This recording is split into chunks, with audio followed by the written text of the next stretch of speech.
Taip, pas tave svečias. Kas?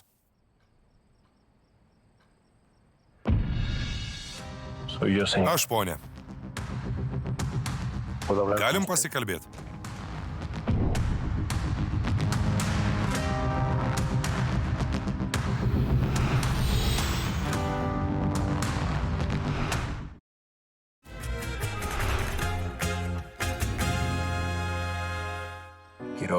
Noriu iš visos širdies padėkot, kad prieš daugiau kaip 20 metų išgelbėjot mane iš upės.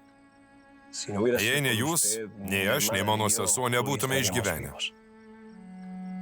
Pone, aš žinau, kad klydau. Prašau, pamirškit viską, ką jums sakiau. Aš neskriausiu nei jūsų, nei jūsų šeimos. Pagarba nėra duotybė, jaunuoli. Ja reikia užsitarnauti, priimant teisingus sprendimus. Labai vertinu, kad atėjai pasikalbėti akis į akį. Aš dėkingas. Tik noriu paprašyti vieno. Gerb mano dukrą, kol ji tau dirba. Pažadu. Ir aš noriu kai ko paprašyti, ponė Perezai Solerai. Kalbėjau su teta Debora. Jei žinot, pasakykit, kur jos sūnus. Nežinomybė ją pražudys. Vaikas mirė.